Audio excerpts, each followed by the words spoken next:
What's up, guys? We are back. It's Relationships, Romance, and Propaganda podcast. And today, Rachel K. Burke has brought another amazing guest. We have Tim Kellis on, author of Equality, The Quest for Happy Marriage. How are you guys doing? What's up, Rach? Thanks for checking in. Good. Nice to meet you. Hey, pleasure meeting both of you. I can't thank you guys enough for giving me an opportunity to chat. This is going to be fun. Yeah, Oh, I absolutely, know. man. Every time. Go ahead, Rach. Sorry. No, I was gonna say I know a lot of people I think who need this advice, especially with COVID and everything going on. I'm seeing a lot of marriages struggling. So Yeah, exactly. And you know what? I have my pen, Rach, like I always do, so I can take notes from Tim here. yeah, You know what I mean? yeah. I'll So be taking them as we go. So let's jump it off just real quick. If you're joining us for the first time, we are the sexiest relationship podcast on the planet. I always say that. You listen where you get your podcast, and definitely subscribe on ISNT Group Digital on YouTube. You know, and hit that notification button. So with that said, I'm gonna let Rachel and Tim jump it off. yeah. So today we're gonna be talking about Tim said how to create a lifelong marriage. So Tim, I'd love to hear a little bit about just like your background. Yeah, you know, exactly. the book that you wrote, and we can kind of jump in on your advice from there. Yeah, Oh, Wall Street to absolutely. marriage. Well, you know, this is as it turns out been a lifelong journey of mine. I actually, well, first off, my dad was a cab driver. I was raised poor, but I have an engineering degree.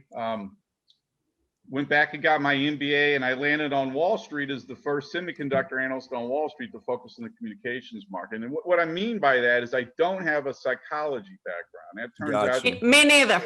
Me neither. Well, none of us do. That's the whole Yeah. thing. You know, relationships are universal, and we're given it to one segment of our society to go to when we get help. And I'm just advancing what they teach. That's basically what I'm doing. But I'm advancing it to the point where I've solved the problem. But the point is, I have a very analytical background. Mm-hmm. Gotcha. Okay, I've approached this subject from the same. I am considered an expert on Wall Street in both the semiconductor industry and the communications industry. I can literally spend the next 2 hours telling you how your phone works. I won't, but I could. Okay. Right. But the point is that I approach the marriage issue from the same analytical perspective Okay. and analyzing the psychology industry with the goal of solving the problem. So I basically discuss it from a mental basis, which that's not been done before. And I really discuss it from more of a conceptual basis, so we can understand the institution, for lack of a better word, and understand the problems and how to solve those problems. It's pretty deep. Okay. All right. So Nice. what's your trick? What's your solution to having a happy marriage? Let's hear it.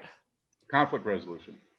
Well, okay. No. You don't understand. I could talk about this issue for hours. It's Okay. conflict resolution. We know that it's just like we know we Right. need to communicate. But don't you find it interesting that Mhm. no one's ever discussed with you in details mentally what it means to communicate? That's what I do. I was a communications major in college.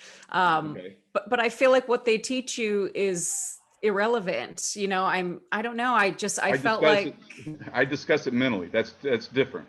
Okay. And so let's get to your question. You'll understand when this is all said and done. You'll understand. So as I like to joke, Mm-hmm. and this is one of my big reveals, the reason why relationships are successful is because couples get along. right. The Okay. reason why relationships are unsuccessful is because couples don't get along. That is Okay. that is the foundation, the basis. It's not any more complicated than that. Once you solve conflicts, what you're doing is you're making the concept of conflicts a conscious conversation. You're aware of it. You address it. You address it in a proper way, Mm-hmm. and when you take it psychologically. And all I mean by this is there's two types of conflicts. There's disagreements and arguments. Disagreements, the way I like to describe disagreements are the three of us are going to become business partners. Okay. Mm-hmm. I am the finance guy, and you guys want to buy a $5,000 computer. How are we going to solve that problem? We now have a conflict. We're going to do it logically. Right. Right. You've got your perspective. I've got my perspective. That is a partnership. This is what marriage. The solution to the problem is equality. This is what we've been trying to figure out what to do, how to create relationships where nobody's in charge. Men, a whole nother conversation, but men used to be in charge patriarchy, church supported it. That was the foundation. And what changed, and what engineers are trained to do, is look at what has changed to cause a problem. And obviously what has changed, and I mean this from a productive perspective, is the education and employment of women. Okay. And so for the first time in the history of human civilization, women were not only educated, but able to go out and find jobs. And for the first time in the history of human civilization, they were no longer subordinate to their husbands. That is the reason why we have the divorce rate. If you were to canvass unsuccessful relationships in this country, okay, I will not say 100% of them, but I will say very close to that. The problem in the relationship is control. That's simple. Yes, I agree. Of course, this is what I'm talking about. We all know that the issue in relationships is control. We have not been taught yet how to create marriages based on a partnership where nobody's in control. It's called equality. Okay. In fact, the way I like to describe this is, what do you think people think of with the word of equality? What do you guys, give me one word you use to think of the word equality. I mean, I can't say one word, but I would just say, both partners are equal and have equal that's what I say was in the gonna say. relationship. Yeah. Right. Okay, so if you were to ask a slave that question, what do you think they would say? I don't know. Hold on. Say it again. If you were to ask a slave that question. If you were to ask a slave that question, what do you think they would use to define the concept of equality? Oh, well, not having to work as a slave anymore. Freedom. Right. Freedom. Freedom. Okay.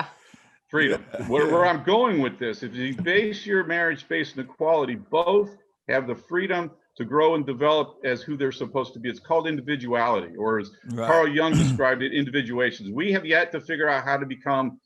In 1900, 5% of the population graduated from high school. We, in the last 100 years, have become more conscious, more educated. I have a master's degree, for Pete's sake.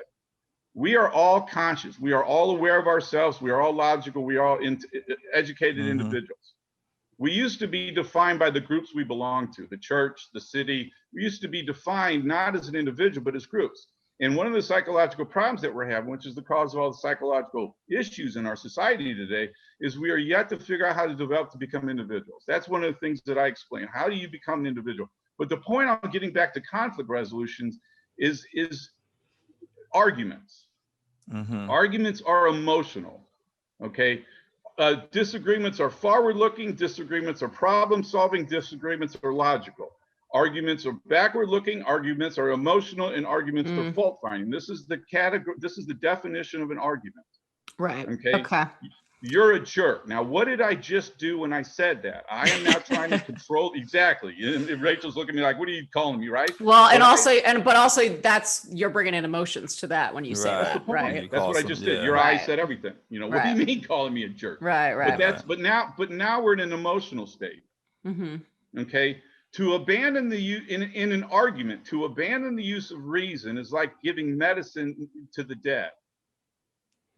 Okay, once you go past a logical conversation, we are at a point of no return.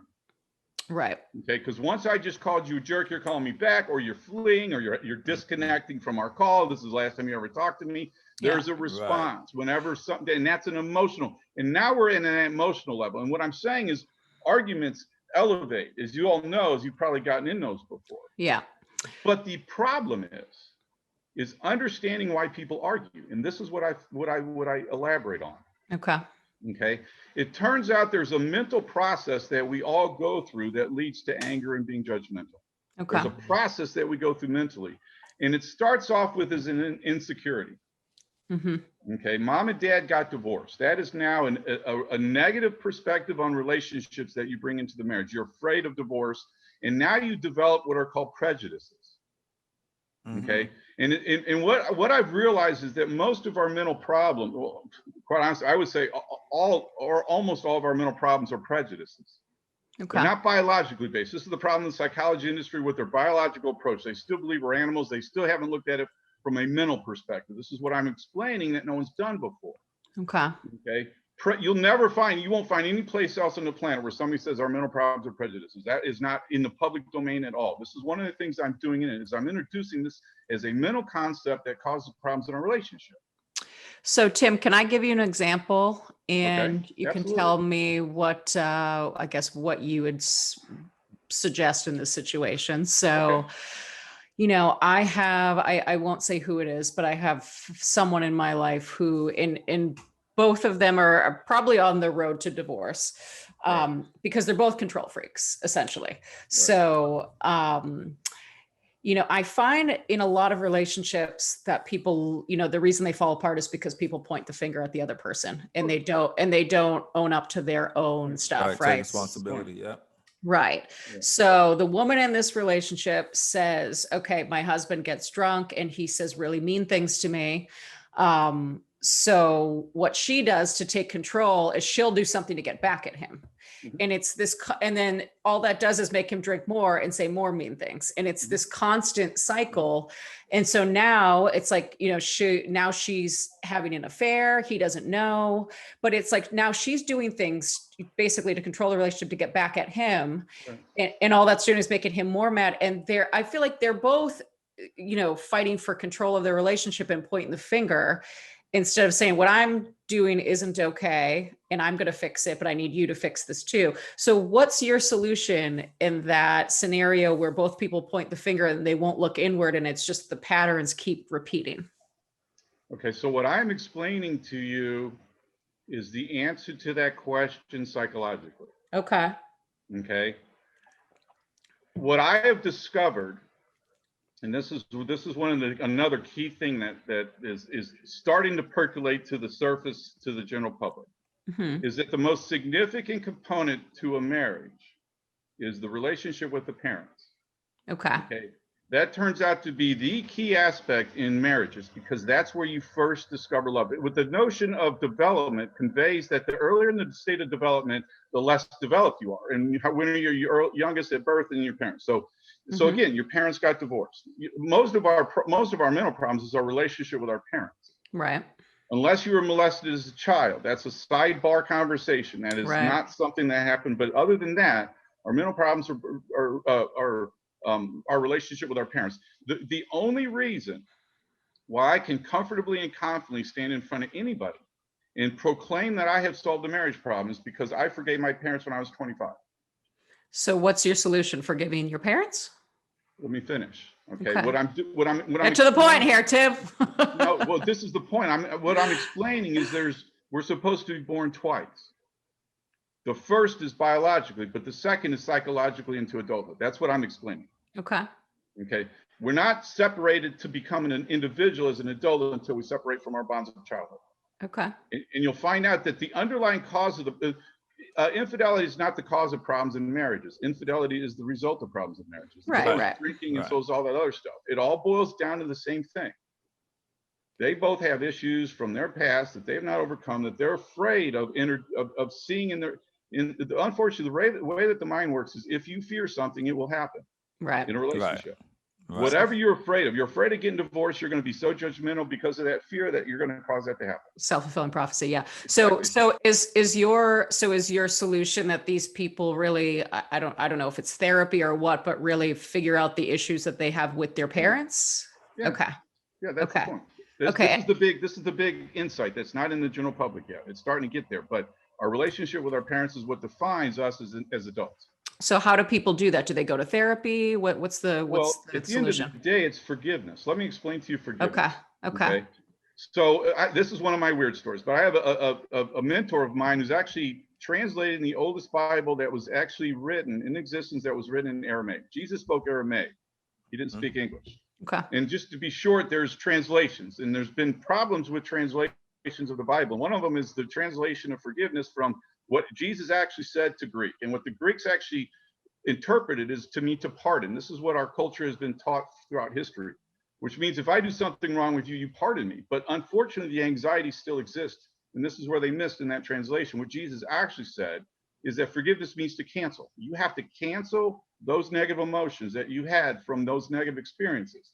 That's what I did when I forgave my parents. I look back with honor at the way I was raised because I forgave my parents. Okay.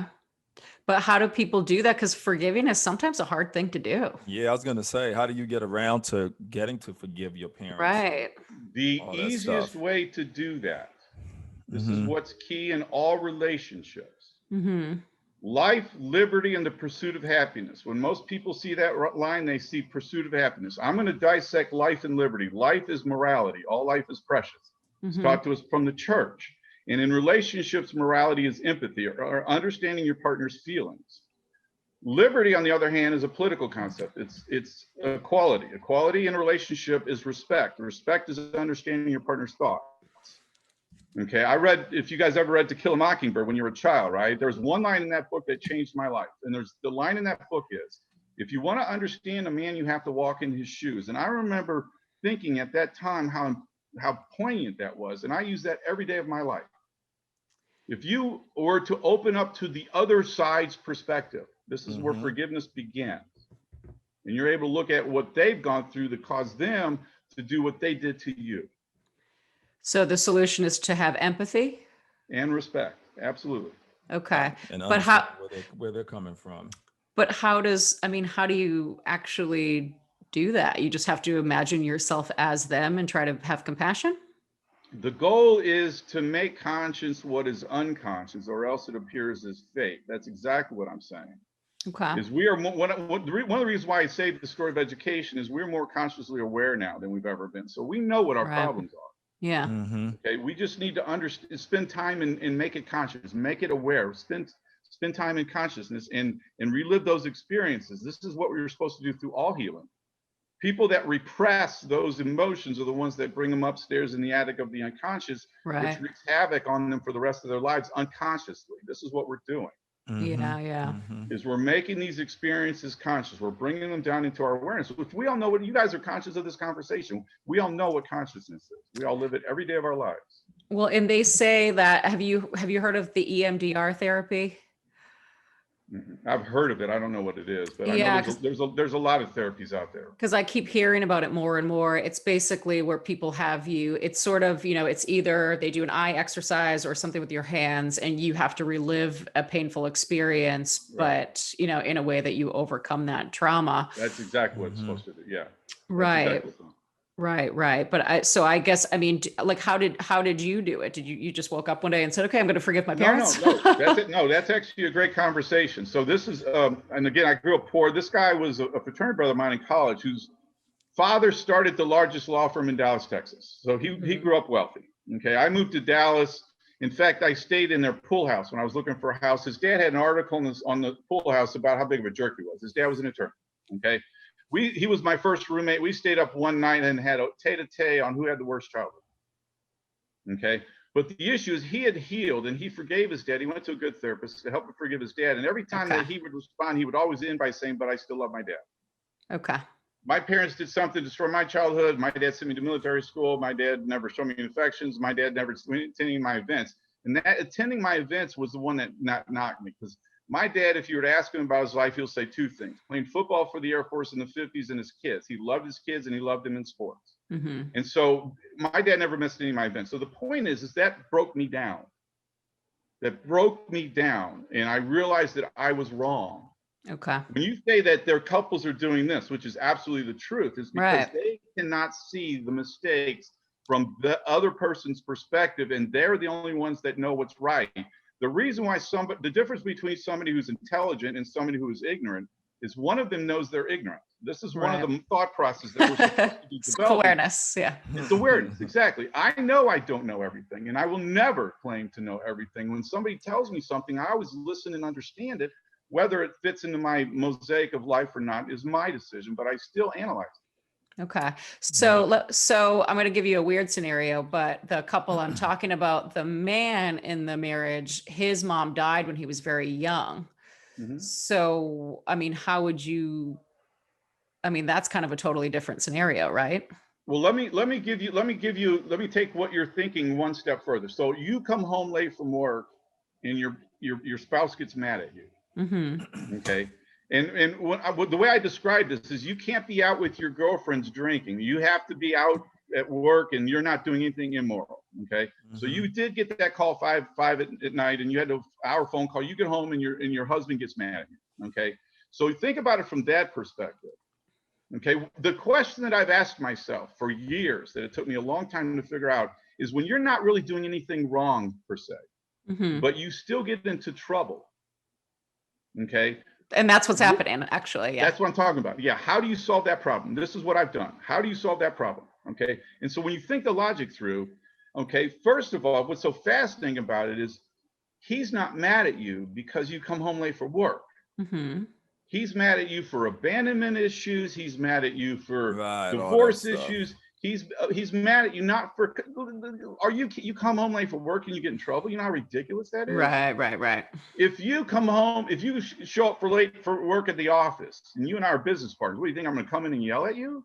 What are you doing? You're late for work. I mean, that's not the way logical people discuss these. Right. So there's an emotional component to it, and that emotion is whatever issues. So if his mom died when he was younger, if he's not come to terms with that, she abandoned him, you're that young and your mom leaves you and you don't know how to cope with that, and you then repress it and it affects you for your whole adult. It's just like being molested as a child. We all know the impact on a human being that has to live through that experience unconsciously. So it sounds like probably for most people, they're going to have to do some sort of therapy to really work through those issues. Because I don't think people could just make a decision one day like, okay, I'm just going to forgive my parents and it's all good, right? Well, here's the way I explain it. Let me finish my thought process here. Okay. So the point is, what I did when I went from insecurity to prejudice to judgment and anger. And what I'm doing is I'm connecting the dots between fear and anger. This is my big breakthrough. Okay. So when you come home late for work, he gets mad at you. Your natural response is fight or flight. I did this. No, you did. I said this. You said this.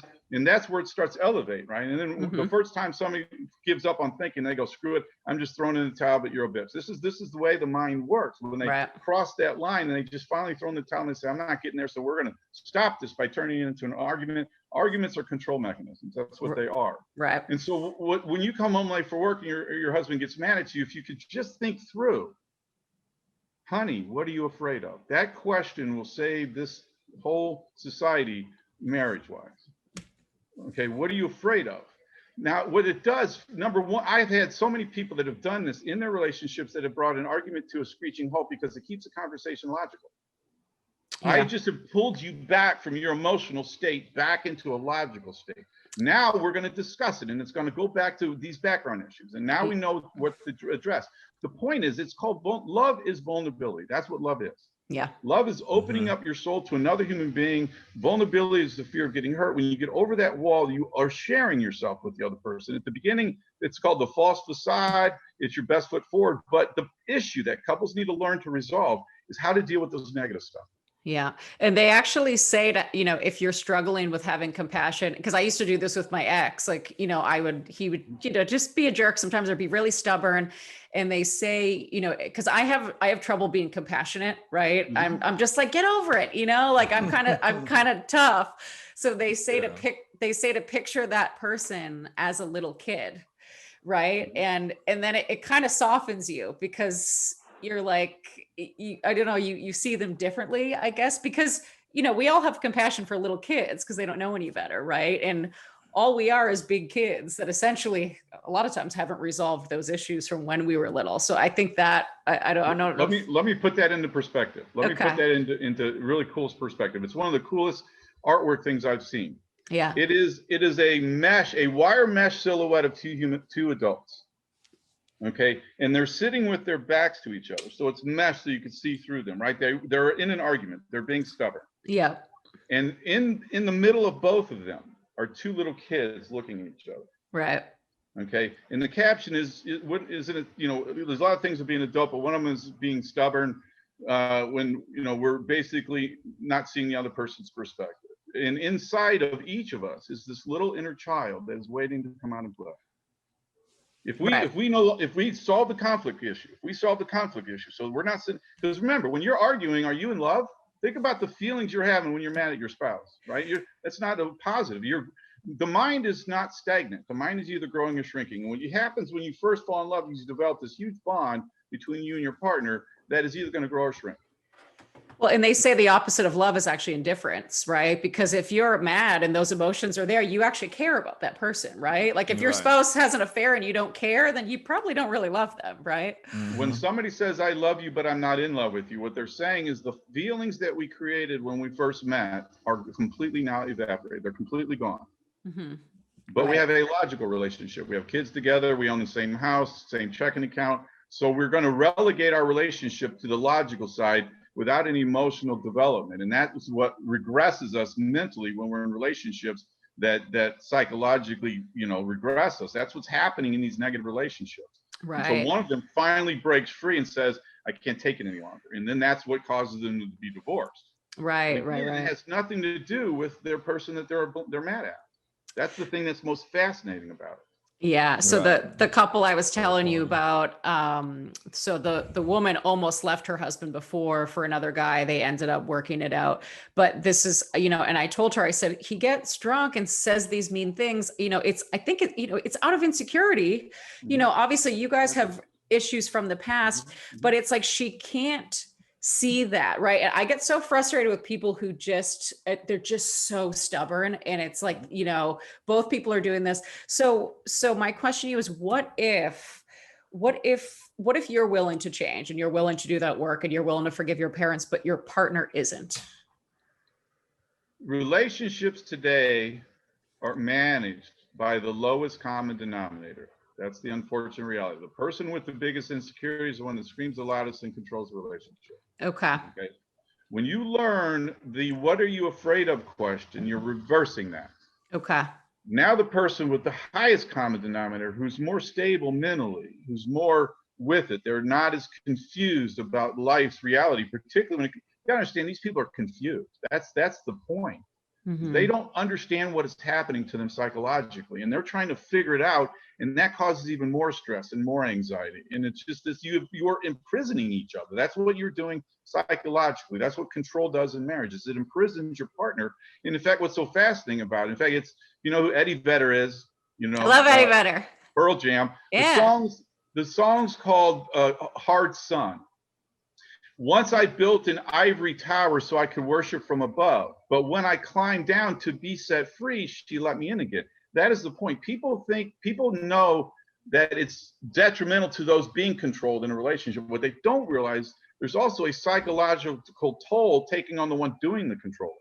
That's what Eddie's saying in the song. He built an ivory tower, but when he climbed down to be set free, when he saw his partner eye to eye, okay, then she let him in again. This is where we're getting at with this notion of equality.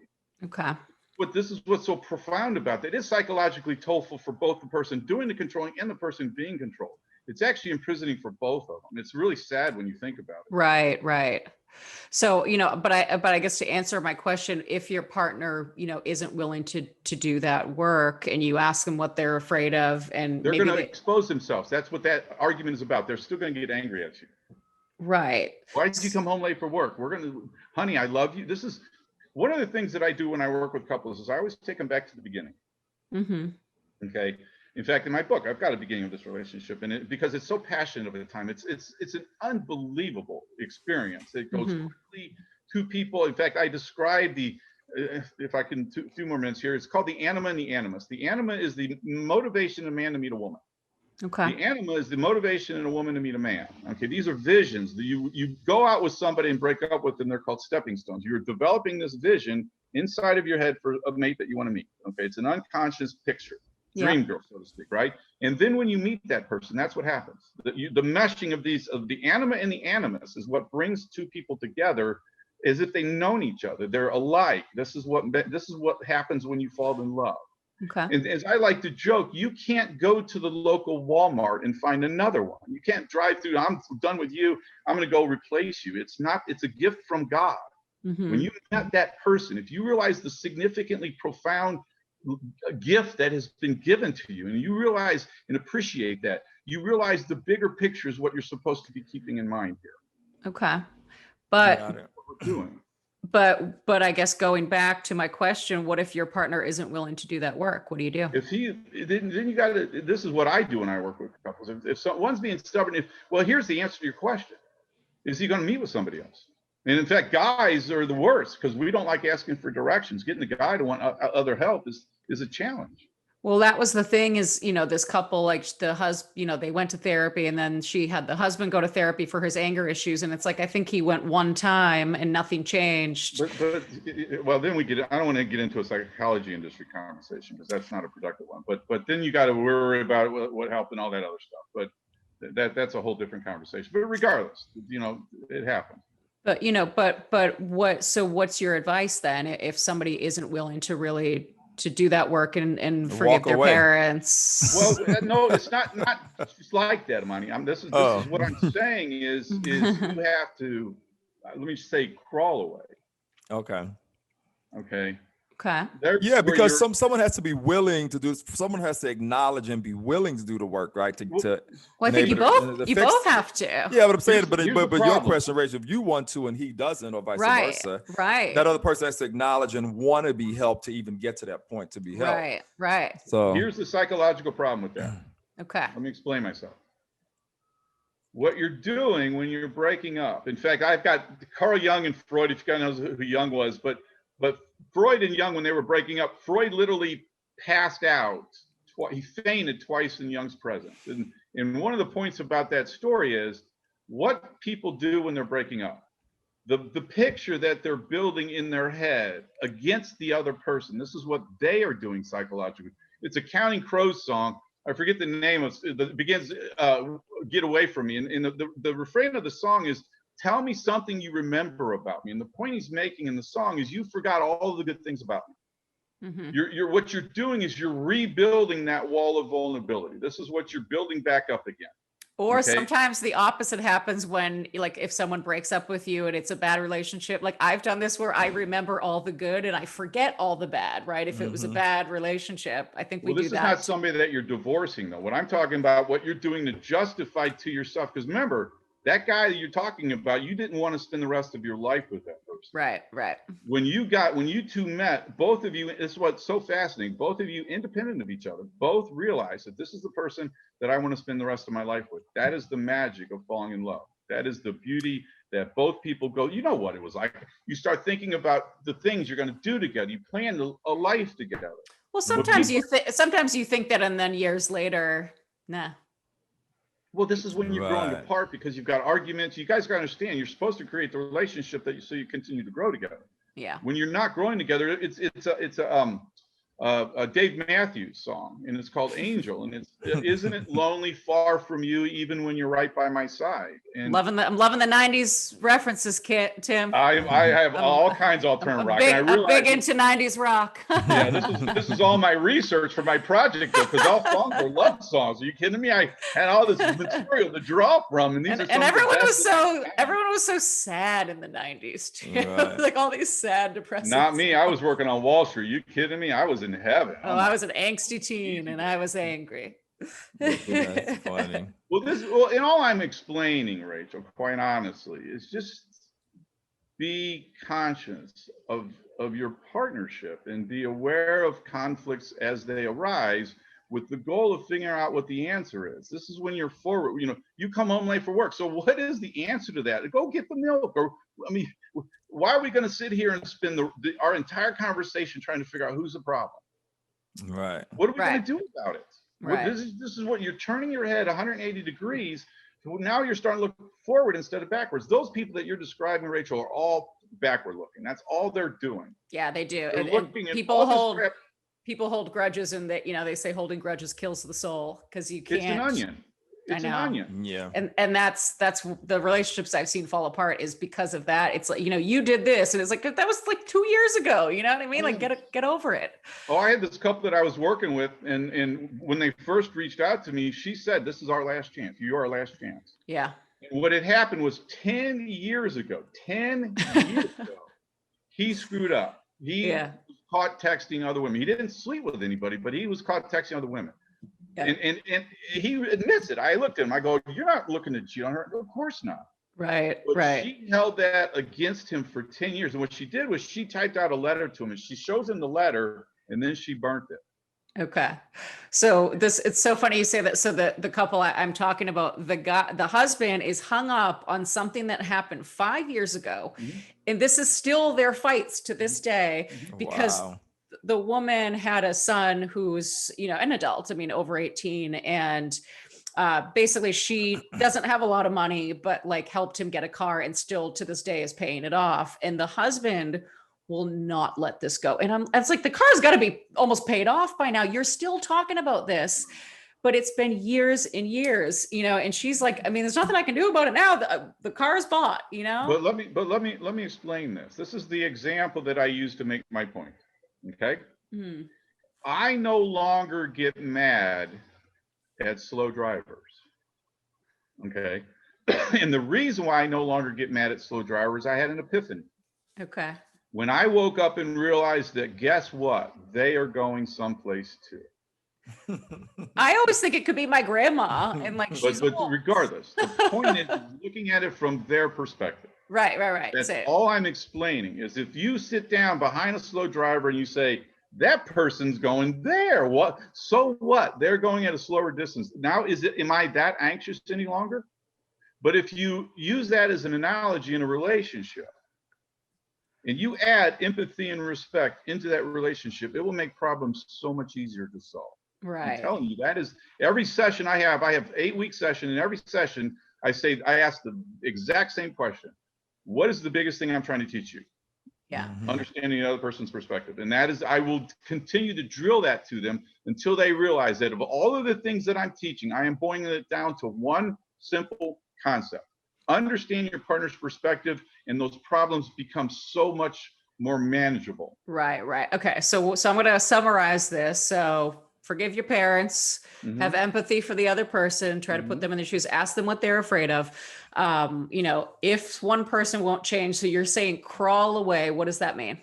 Slowly. Like, let's say you've done all the other things. This is what I mean. Build your wall of vulnerability slow, not quickly.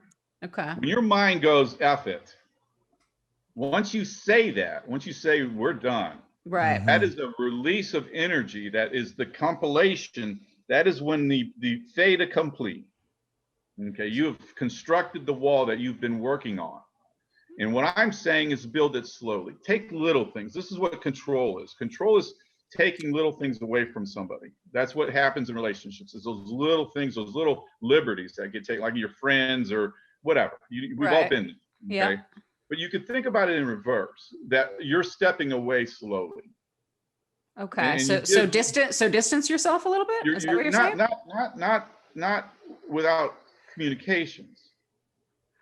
You got to talk about this. Are you kidding me? This is a freaking problem. But if you keep saying to someone, okay, I'm doing the work here, you're not doing anything, I need you to do this, I need you, and they're not doing it, then go spend the weekend with your girlfriends. Okay, I like that. No, that's what I'm talking about. Yeah, you're not giving them papers. You're not handing them papers. Okay, but you're gonna back away slowly and make them realize you're serious unless they change. That's what you're saying. Okay, I like that. Well, exactly. And I was about to say, what if you come back from the girlfriend and they still don't want to change? You eventually are going to say, you go again. Yeah, here we go again. Okay, so go spend the week or move out. I mean, how far are you going to take? There's a process that you go through. Gotcha. Divorce, believe me.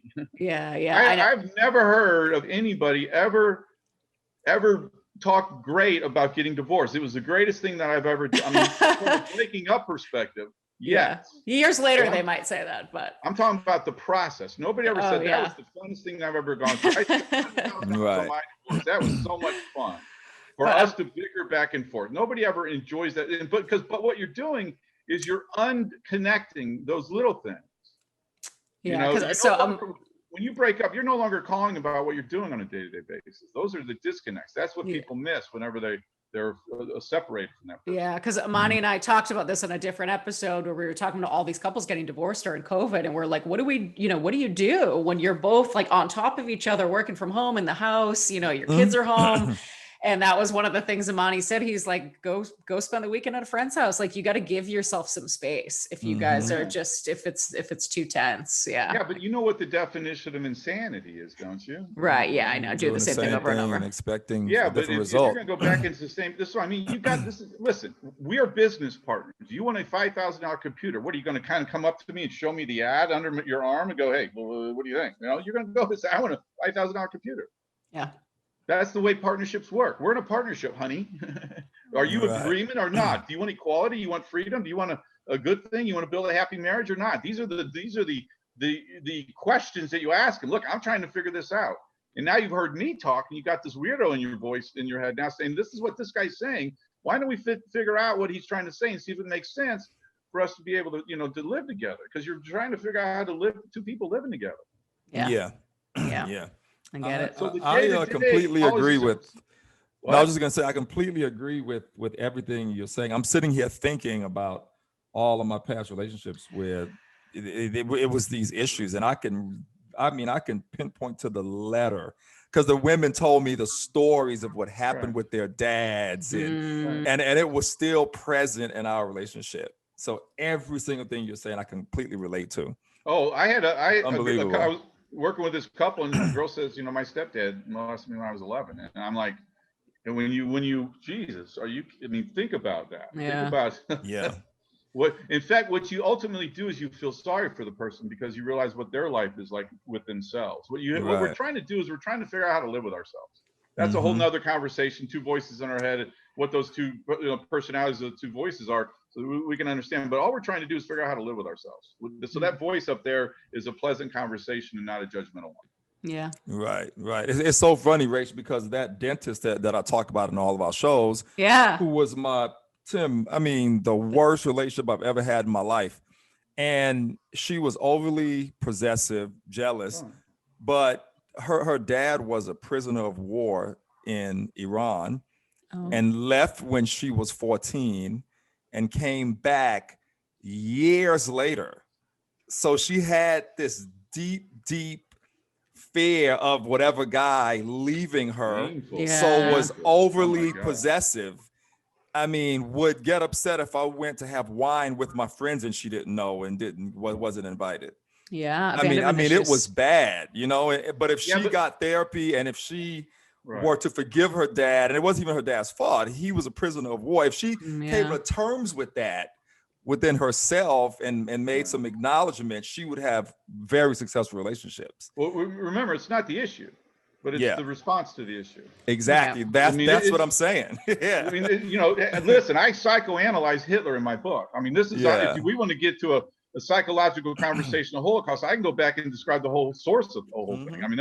There's a whole background, and once you understand that background, puts everything into proper perspective, and that's where the empathy and respect comes from, Rachel. That's where, when you were able to see the other person's perspective, you feel for. This is what we're all, you talk about, yay or nay on being compassionate, but we're all trying to open up emotionally. In fact, the biggest hole in our society today, let me explain one more very poignant concept with you guys. The biggest hole in our society today, in 1970, less than 1% of all law and medical degrees went to women. By 1990, that number was over half. Women are just as educated as men are. It's not a question of women being logical, but it is a question of men being emotional. That is the biggest hole in our society today by far. I'm not gay, not that there's anything wrong with it, as Jerry Seinfeld so famously said. Just because I'm a guy with feelings does not mean there's anything wrong with me, and I'm not gay, not there's anything wrong with it, right? Well, that's kind of, it's, and I think we're getting there as a society, but that's like the old school mentality is like, boys shouldn't cry, you shouldn't be emotional, and taught. So the men are like suppressing everything. I know, but I laugh because my brother always quotes the movie Big Daddy with Adam Sandler when he's like, "You're not mad at me, you're mad at your dad." Right. He says it all the time. Right. Yeah, but this is the point. This is what we are describing is what I call mental equality. Yeah. This is when we are both able to grow both. Again, what I've been doing, my project on myself for the last couple of years has been being more emotional. I cry. I don't have a problem. I don't care because. A balanced ego is not when you're better than anybody else. It's when you're better than you used to be. That's the billion-dollar question that we all are trying to figure out in order for us to live with ourselves, when the only person that determines who we are is us. Not our parents, not our friends, nobody else determines. And unfortunately, we get influences like celebrities who are all defined by what other people say about them. Right. So it No, feeds this culture of insecurities in our culture. Yeah, I always say my uncles are like the best guys that I know. I mean, they're happily married. They treat their wives well, but they also cry all the time. They're big softies, you know. And I think that's softies. I think that's why they let it out, you know. I have some that. bad news for you. We are all of us are softies, but we are repressing that because of cultural biases. Oh, Right. I know. Right. My ex didn't cry for years when we were together. And then all of a sudden, like finally, when I broke up with him, I was sick of the wall, you know, dude bawled for like 2 hours, like hysterical. And I was like, that person's been in there for the past couple of years. Oh, wow. And he wasn't letting him out. That's scary. But let me explain something a little more practical to you guys. Okay. So one of the things I've discovered is that men and women are actually from the same planet. Okay. Men and women are not from different planets. You have to understand that book has caused more damage to our culture of marriage than anything in the public domain because it's used as an excuse. We don't get along because that person's from another planet. Okay. And I was explaining that to a guy once. He goes, you know what I got from that book? I go, what? He goes, whenever my wife complains, I don't say a word. And it just got me thinking. And again, I got to be careful with what I say here, because I will tell you, it is a fact. What we are discussing here is in the old days, men only thought, women only felt. Men were responsible for the finances, men were logical. Women were responsible for raising the kids in the home, they were nurturing. Right. Okay, that is a fact. And we're trying to figure out how both of us could cross over and do both of that. Okay. But what the point I'm making, and again, I gotta be real sensitive because I'm not trying to offend any women in this conversation, is what I realize is when a wife comes home late from work, wife comes home, bad day at the office, a friend upset her, she's emotional. What's a guy's typical response when a woman's getting emotional? Shut down. Well, don't let it bother you. I'm going to fix it. Okay. I'm going to fix it. Okay. You tell me what the problem is. We're going to say we're going to fix it.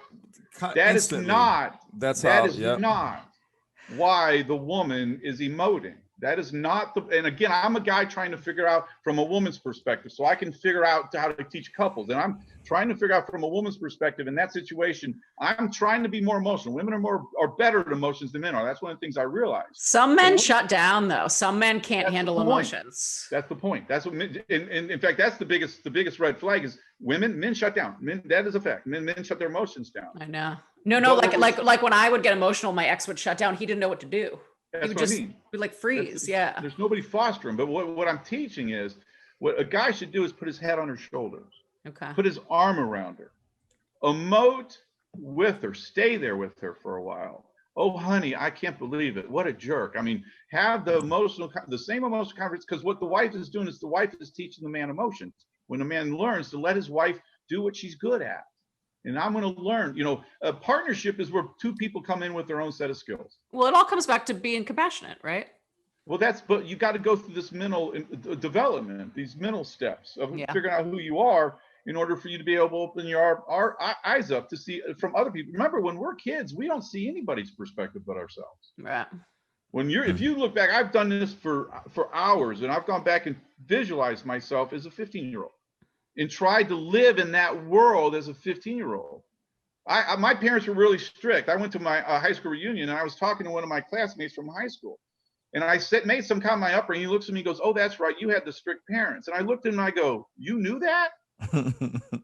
It surprised me. It shocked me. I never thought about my upbringing from anybody else's perspective other than my own. That's what we're supposed to be doing when we're maturing. This is what Jesus is talking about. This is our biggest message from Jesus.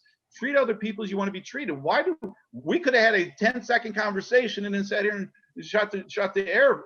Treat other people as you want to be treated. What else do we need to talk about? Which is funny, because the woman in the couple I was telling you about is like big into Jesus, but she does not practice what she preaches at all. And then we get into a religious conversation. Right. But it's like, if you just tried to, sympathize with your husband, his mom died, he's got abandonment issues. You almost left him. He's got abandonment issues. Like, instead of pointing the finger and being like, I'm going to divorce you, it's like this constant control.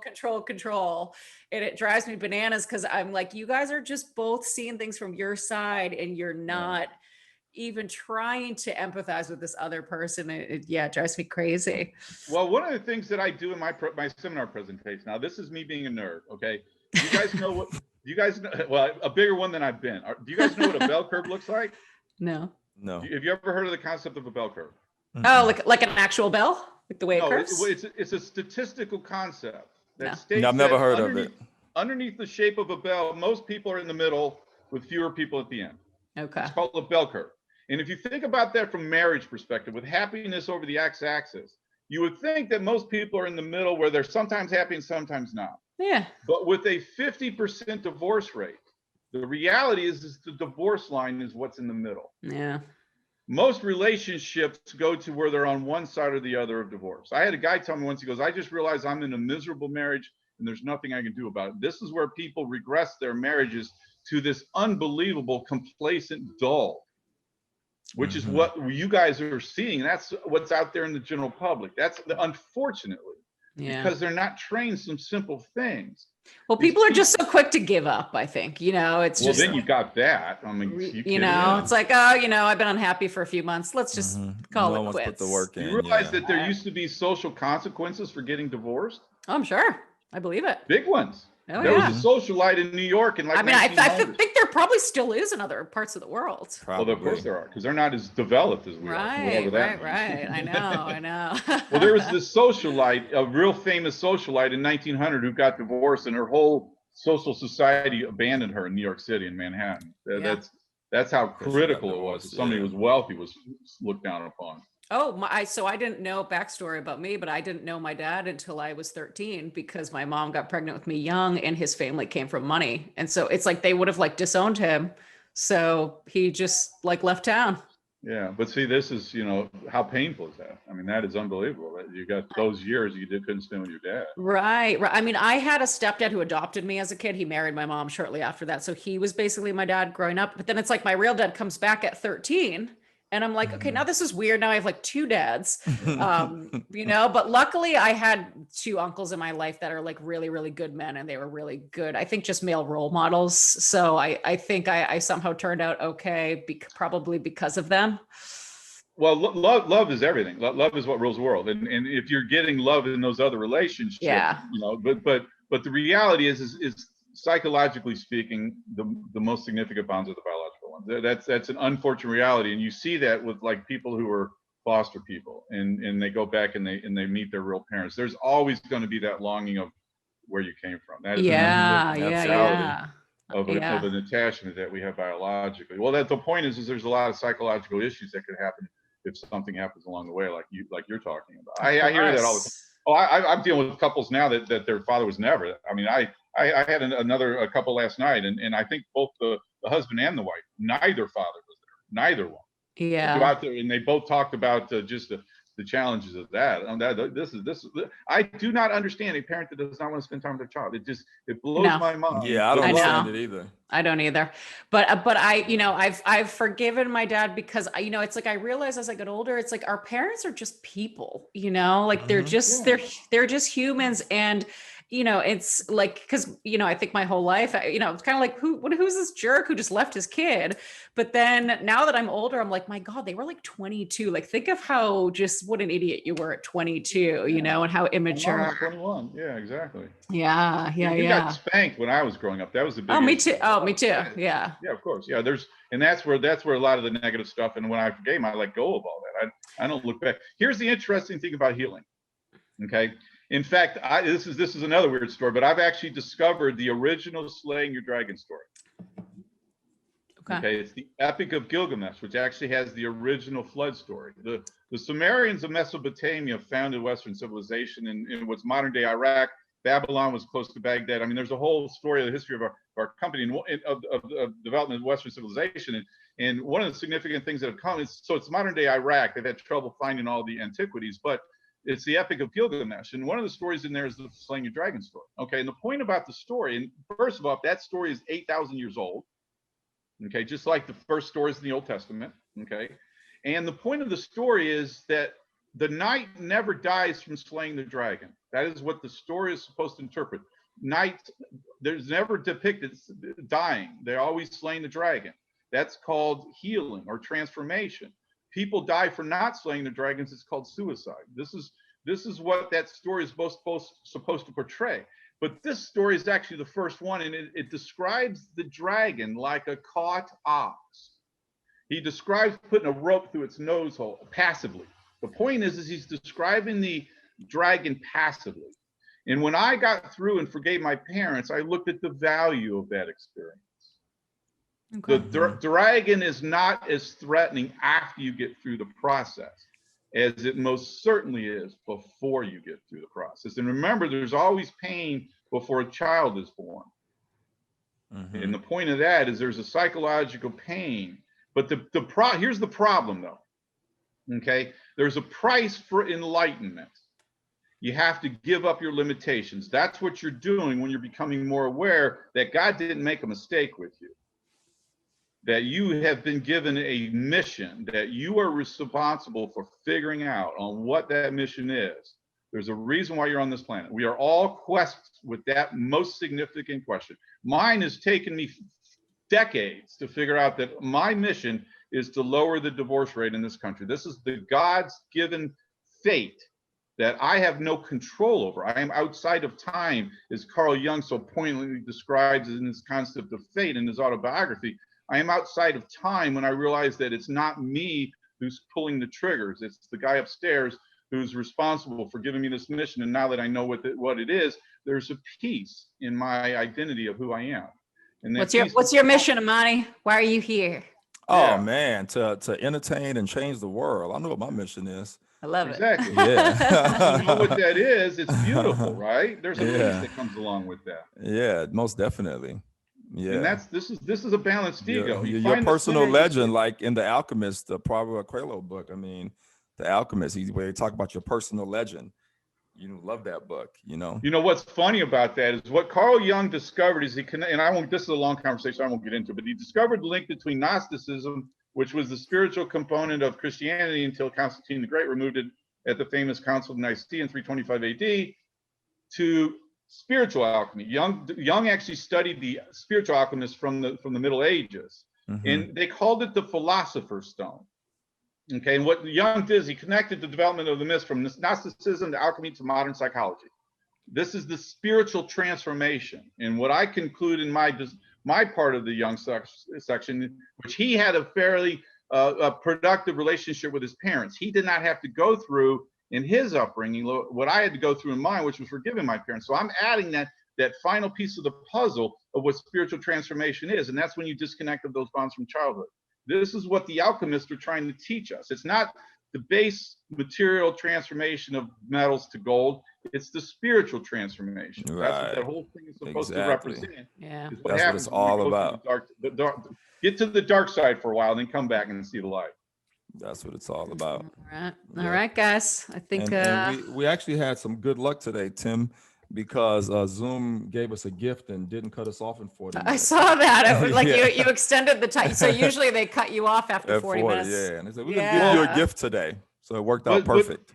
But still, you guys, this is very profound. I've been working on this for 20 years now. Yeah. And I've got the message. And I'm in fact, if you guys want to do this on a regular basis, you guys want to do it live, we have call-ins where we work through exactly what Rachel did, where we have the conversation. I mean, I'm trying to get my message out to the general public. I mean, I belong to some organizations that's got some big stages they're talking about, but I'm right now building myself as a brand to be finally the solution is out there. And now that you guys have heard the fundamentals, you know what I'm talking about. So this is, please help me. I need help because I got to get out in front of a lot of people. So, got you. So Tim, before we go, where can they get your book?